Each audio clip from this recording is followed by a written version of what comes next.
Testing 1 2 3. Testing 1 2 3. Yeah, I see that the mic works. So I want to say welcome to my very first podcast. And I guess the first order of business is to introduce myself. My name is Bill Franks. As you see, the name of the podcast is the Bill Franks Podcast. I was born in Chi-Town, Chicago, the Windy City.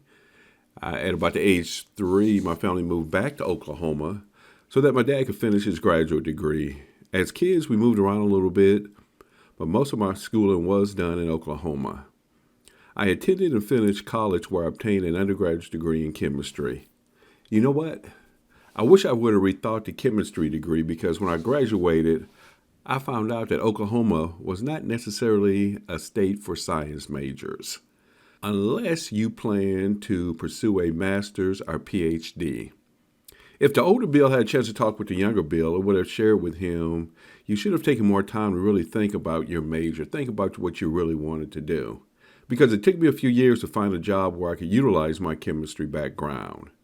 What I found out is that the jobs related to my major were all right, but I never really enjoyed them.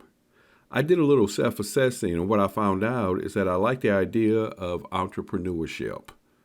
I could be creative, also have more control of my financial situation.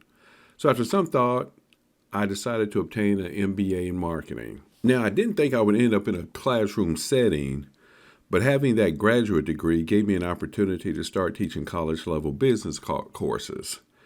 As I taught these courses, I found myself gaining a lot of knowledge when it came to entrepreneurship. The entrepreneur side of me was very anxious to start a business, which I did, but I didn't have a whole lot of success, people. What I wanted to do cost quite a bit of money, and I didn't really have that type of money. So I made the mistake that most entrepreneurs make. That is, I thought my idea was going to catch on fast and everyone would love it so that I could use the profits to keep me going. What I did learn was any endeavor I wanted to do, I had to have the money in my pocket. So after some more kind of self-assessing, I decided on getting into real estate. Real estate checked all the buttons. I could be my own boss. I get to manage my schedule, my time, and set my priorities. Also, I get to control my earning potential. No more working for the man, who pays me based on what the market dictates. Plus, real estate gives me the chance to indulge my creative side. That's one of the reasons for this podcast, which I will talk about later. I also have a servant side, and that is being able to help others, especially when it comes to the home buying process. The American dream is to own a home, and people really don't know where to start, who to talk to, who they can trust. Now, being in real estate for all these years has always been a constant marketing battle. And when I say a marketing battle, I mean marketing myself or keeping myself relevant. It either cost too much money or it was completely out of my comfort zone to do. That's where developing a podcast came into play. Starting a podcast costs very, very little and is well within my comfort zone. Now, I'm not going to make the mistake that a lot of realtors make, and that is everything you hear from them is all about real estate. What they don't take into consideration is that everybody isn't looking to buy or sell a home. Some people just want to be informed or entertained. That's what the goal is for this podcast. Most times you will hear very little, if anything at all, about real estate. In fact, this first podcast talks with 2 single men who answer questions about dating in today's world. I don't necessarily have a specific direction for this podcast other than to inform and entertain. Now, this is where you as a listener comes into play. After each podcast, I really would love comments, questions you may have, and any topic you might want to talk about. Now, if you do find my podcast interesting, I want you to share it with all your friends, family, coworkers, all over your social media. And I don't even have a problem if you go and stand in the middle of Walmart and shout out, I listen to the Bill Franks podcast. Wouldn't have a problem with that at all. But on a more serious note, I really hope you enjoy this podcast. Now, before we get started with what do men think when it comes to dating, I want to address a problem that a lot of people run into, And that is, what are my rights when I get a call from a debt collector? Mr. Harold Drain, an attorney at law, will discuss what you should do if you get a call from someone trying to collect a debt.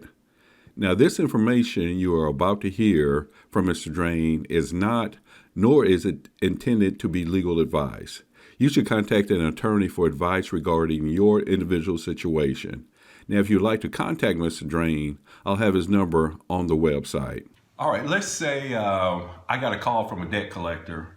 What are some of the steps that I should do if I do get that call?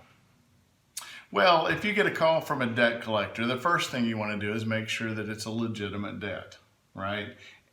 I can pick up the phone right now and call you and pretend to be collecting a debt for somebody, but you don't know who's on the other end of that line, right? Right. So the first thing that I would say is you tell the person who's calling to send you written verification verifying not only that the debt is valid, but that they have authorization to collect that debt.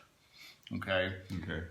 Otherwise, don't give any personal information out over the phone. Somebody calls you randomly, do not give anything like your social security number, work information, income information. I mean, be very, very cautious because there's a lot of scams out there. We get aside from the debt collector side, there are people who pray and pretend to be debt collectors that are really just scammers trying to get your personal information. Okay. So you want to have the debt collector send a letter verifying what the debt is and that they have the right to collect on that debt. And so once you get that letter, and let's say it is, everything is verified, what would be the next step? Well, the next step would be to, there again, I mean, they send a letter of verification. Is it proper? Is the debt valid? If it's valid, you're going to take one turn. If it's not valid, you're going to take another turn. Let's say if it is valid. If it is valid, I would suggest that you contact an attorney to discuss your rights with that. It's not going to be a fair debt collections issue necessarily, but it'd be something that you probably need legal representation because you could possibly get sued.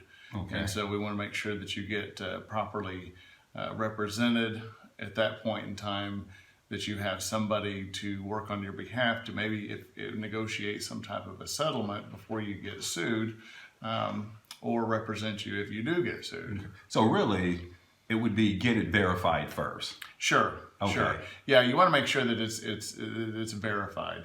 And there again, just because it's a debt, I mean, what happens a lot of times, somebody sends out a letter and says, well, this is a debt from 1993. $20,000 or $10,000 or something. Well, person that receives it may say, oh yeah, I did owe that. But under the law, that's not something that could be collected. Okay. So just because it may have existed doesn't mean that it's still a valid debt that they can go after you on. Okay. So I like maybe point one is make sure it's verified. And point two would be maybe I do call up an attorney. Right. Just to see what direction we should go with this. I want to thank you, Mr. Drain. Mr. Drain will be back next week to answer the question, can a debt collector call after I tell them to stop? Now, if you want to contact Mr. Drain, I have his number on my website. Now for the main event. Ladies, are you curious as to what's going through a guy's mind when it comes to dating? Listen as I ask such questions as, what do men look for in a woman? Why is it hard for men to commit? And why do guys cheat? I had the opportunity to interview two gentlemen, and I'll just let them introduce themselves. Hey, what's up? What's up? How you all doing out there? This is Hannibal J. In the pharmaceutical industry, I've never been married, almost married a couple of times. Fortunately, that didn't happen. But I've got one wonderful daughter and one granddaughter. Stay here in Oklahoma City. Okay. Thank you, Hannibal J. And the other one is Leo.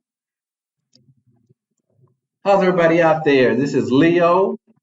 I am in the software industry and I deal with hardware and software issues. And so I'm here today. I've been married and divorced. I have 2 kids, college bound. So kind of looking forward to a little dialogue to maybe help some of you ladies have some success in some of your relationships. Thank you, gentlemen. So let's start with the first question. What advice would you give your younger self about dating and relationships? Uh, me personally, I would say through my experience, if there is a way that you can keep those long-standing relationships with people that maybe you possibly grew up with, that could be one scenario, because at least you know about these people. There's so many people out here, and you look up and you think you know them, but they're crazy. They're crazy people. So someone that you maybe grew up with, you have some idea about the family, where they come from, their mother, their father, and you know that they were good, respectable people and that had values. Something like that would be very important and something that I would look back. Now, for myself, I grew up in a small town, and so in reference to quality, uh, young women growing up, uh, there weren't a lot of numbers there. So there weren't a lot of them. So I did have to reach out, but that would have been something if I would have been in a situation and geographically in an area where I would have been able to grow up with a lot of women and young people that I knew. Leo, same question. What advice would you give your younger self about dating and relationships? Well, I think the first thing I would give the 25-year-old Leo is to have more what's the word I'm looking for? More standards. So if you want to get with the young Leo, it's probably about 1 or 2 boxes you had to check. And believe me, any woman that had dress on and some high heels, those are the 2 boxes that were checked. that was all. Yeah, those. Um, Hannibal J, what would be the worst thing that could happen on a first date? Worst thing that could happen on a first date? Well, hell, you see that movie Catfish? That's one. That's one. I've actually had something like that happen, where you see someone on a computer screen, and you're even nice enough to invite them out with you with friends, and then they come up. They show up looking about 20 years older. Okay. So I think that would be something. And then it's unfortunate, but just to meet someone and you can tell that right off they've got issues. Where they're continually talking about their ex, Okay. or they're continually talking about their kids' problems or their problems and their bills, for instance. Okay. Then hey, this is totally going down the wrong road here. I don't want to fool with it. So if that's the case, what conversation are you looking for? You mean if I already see that with them Right. initially, I'm just going to have casual conversation. I have to do it with my job every day, Okay. and have a little BS conversation and get through the evening nicely, and then keep it moving. Okay. So with the past history, you really don't want to hear. No, I don't want to. I don't want to hear anything negative. Okay. Why come into something trying to meet someone and you're talking about your ex and you're talking about the problems with your kids and the problem with your air conditioning. Everybody's got problems. I don't want to hear all that. Let's kick it and let's have some fun and get to know each other on a different level, away from all the stress and drama. We're hanging out just to get to know each other and have a good time. So if they're going down that other road with all their problems and that kind of thing, you know that you don't want to fool with it, because this is just the first date. Wait till you've known them for a year Okay. and what you're going to deal with. Good point. Leo, what would be the worst thing that could happen on a first date for you? Probably the same thing. I got to concur with Hannibal J. You meet somebody for the first time, the last thing you want to be talking about is problems and issues and baggage.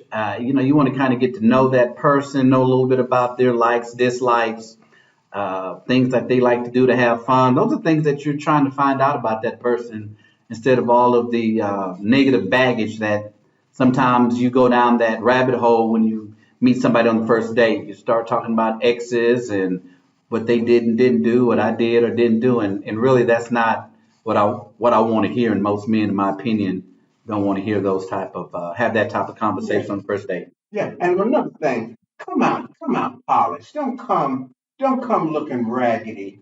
Have your stuff together and be polished. You know, you go out and you ask somebody out, they don't even get themselves together. Okay. Another thing I don't like big greedy people.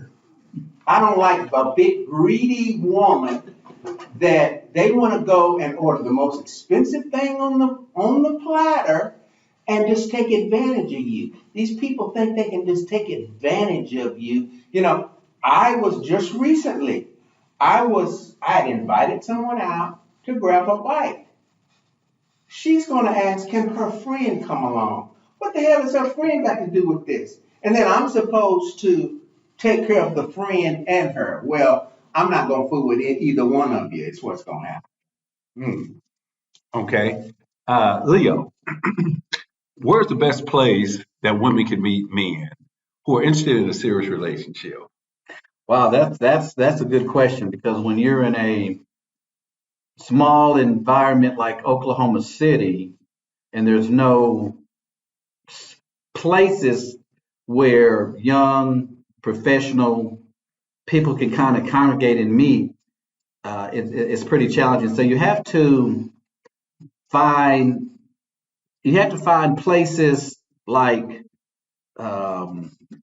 where there's little gatherings, staying on top of social media where they might be having you know, poetry night. They might be having some type of a band playing, but a lot of times that draws people out who normally don't get out, because if you're not out in the clubs, it's really challenging trying to find somebody to meet, unlike it was back in the day where you had kind of little nightclubs and dance clubs that you go and meet people. Those don't exist anymore for the most part. So you just had to find some events that are occurring in the city, and I think social media is the best place to find out some of those events. Yeah, and I'd have to agree with that. You know, little things, just like you said, maybe poetry, some little speakeasy spot where people hang out, and it's not too loud and you have the opportunity to talk. A lot of times when you go, even with live music, it's so loud that you don't have the opportunity to really visit with anyone. You might be able to meet them, which is cool too. You can always get the number and get back later.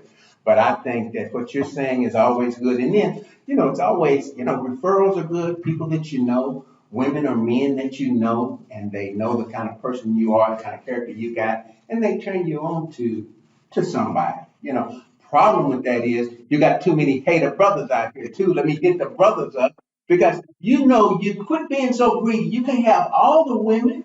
You know some good women. Why don't you turn some of your boys on and quit trying to hold on? Quit trying to have all of them. You know. So that's my All right. So since we're kind of on that, let's talk about dating apps.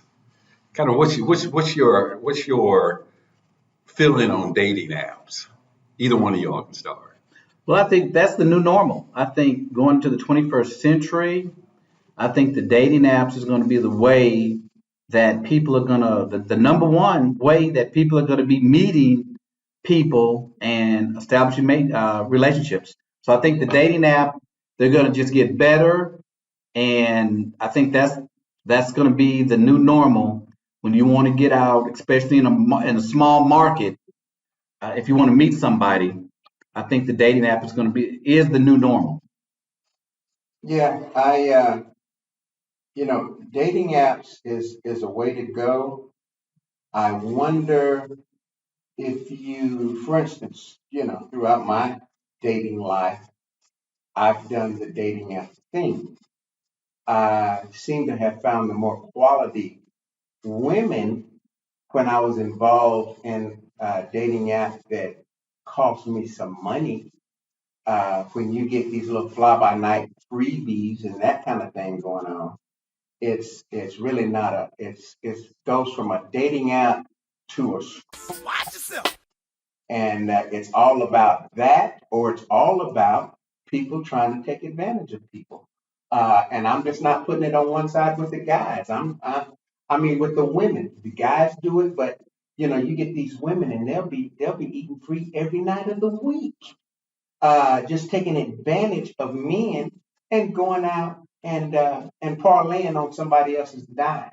But it is definitely, I think, the way things are going because with technology, everybody's moving faster. We have to do more. We have to work, and while we're in our cars, on our smartphones and that kind of thing. So our time is so limited. The only way we can do it is maybe to get on the computer, maybe to get on the phone and that kind of thing. So if there was a choice between, like Leo said, hey, take it to a place where they do poetry, things of that nature, or dating now, which one do you think they should choose?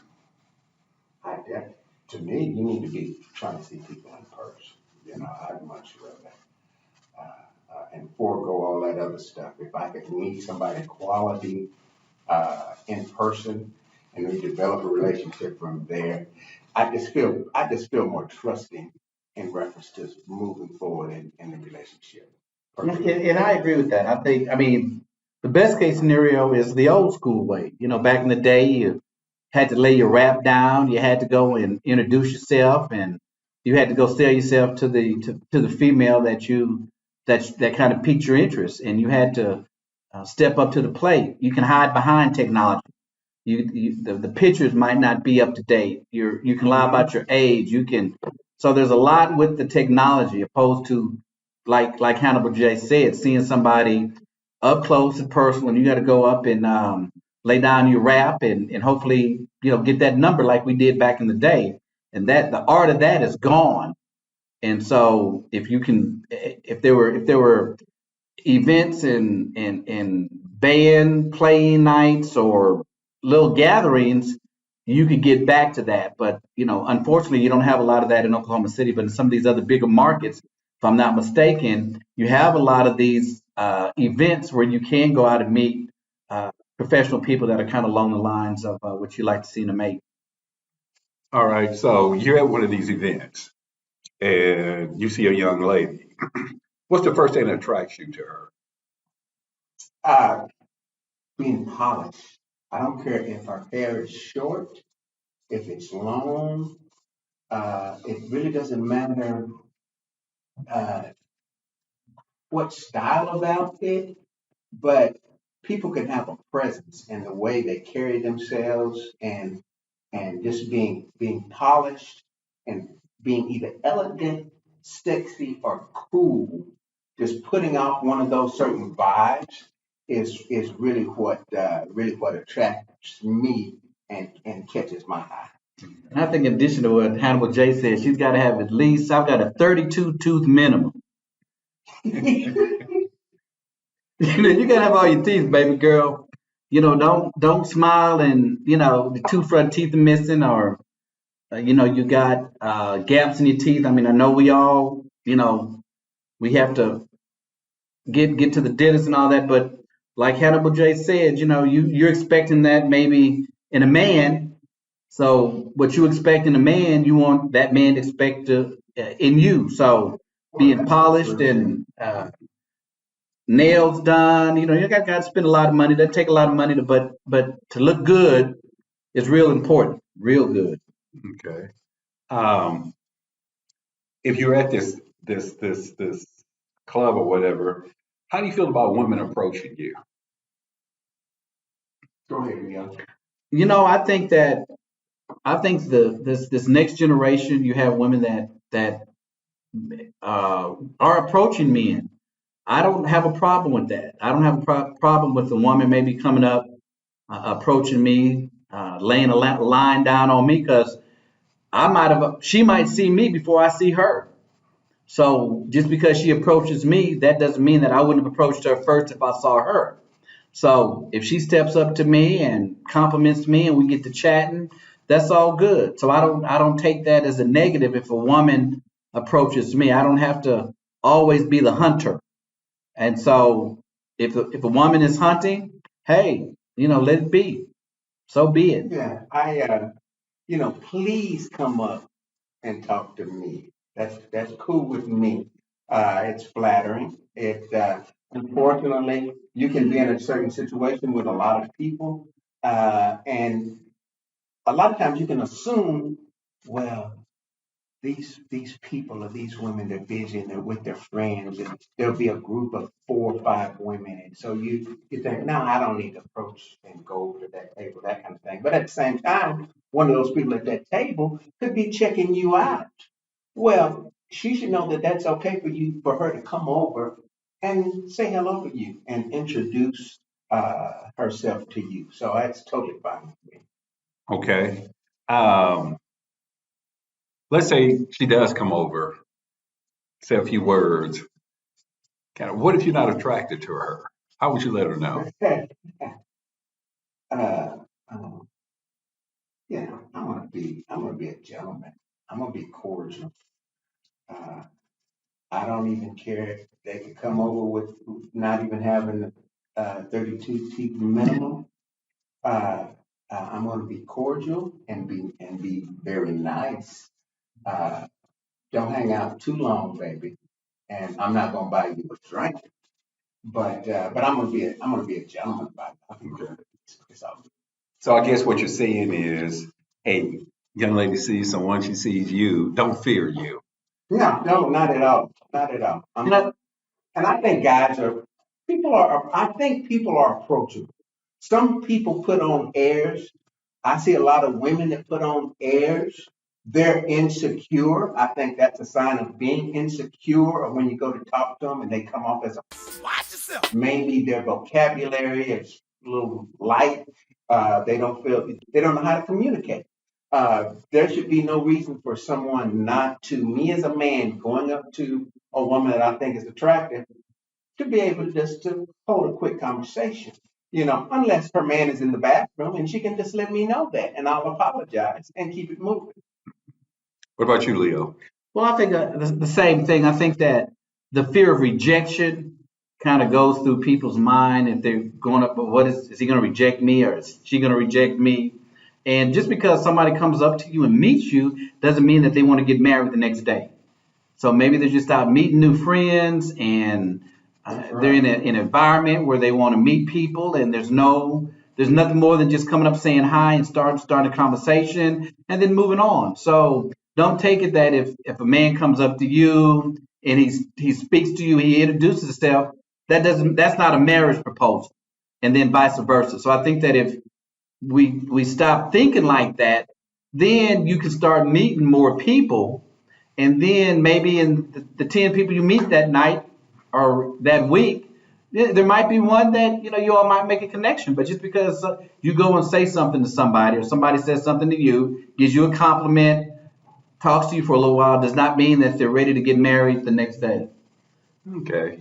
So how do you feel about women? Because, Hannibal J, you said, man, I want her polished, a little swag, things of that nature. Exactly. How do you feel about those women who have the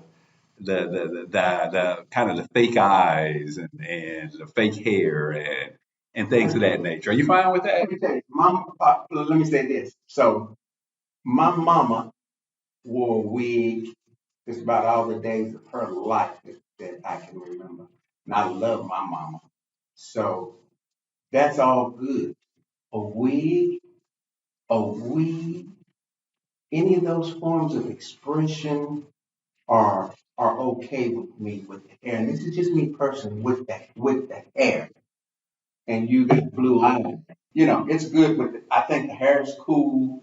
The eyes I'm not with. The lashes are cool. That's sexy too. That adds to the package. I'm cool with that. As long as they're not, the 3-inch lashes, the flyaway lashes. But I'm cool. I'm cool with all of that. But the eye issue, girls, don't come. Just keep your eyes like we love you. Okay. Leo, what do you think? Kind of the same thing. The challenge I have with that is don't be a different person. Don't, when you take off the hair and the eyelashes, the lipstick, the fake eyes, I don't know who you are. So, if you have dolled up so that you're a totally different person than the person I met, then, to me, that's false advertising. That's false advertising. And that's not fair to me because I'm liking what I saw, and then I see you the next day, and I don't know who you are. So that's a bad bill of sale. Yeah, you can go. Yeah, and absolutely, Leo. You can go too far with it. Yep. Because I saw this YouTube video, and somebody took a potato, and they put makeup on it. They made lips and eyes, and they actually made an Idaho potato fine and look good, and it was a beautiful picture of a woman. That's what some of these women, this trickery that some of these women are capable of doing. They can be real homely, but they look gorgeous when you see them out somewhere. But then you get them home, or after you've hung out with them a couple of weeks, and once all that comes out, they're another person, and that's wrong. So kind of a whole different ball game now. That's whole. I'm a bald man. I'm not gonna come out with a toupee and kick it with you for a couple of weeks, and then all of a sudden, one night I come and I'm in my bald head. Come on, it's basically the same thing. Okay, that's a good point right there. As you know, when you hear the music, time is about up. My goal is to release a podcast every Wednesday around noon. So come back next week to hear Hannibal J and Leo talk about dating in today's world. Also, Harold Drain will talk about, can a debt collector call after I tell them to stop? Now, something I really need from you guys, I need some feedback. Give me some feedback on my first podcast. If you have any questions for Hannibal J and Leo, let me know. And don't forget, if you have any real estate questions, by all means, let me know that too. I look forward to seeing you next week.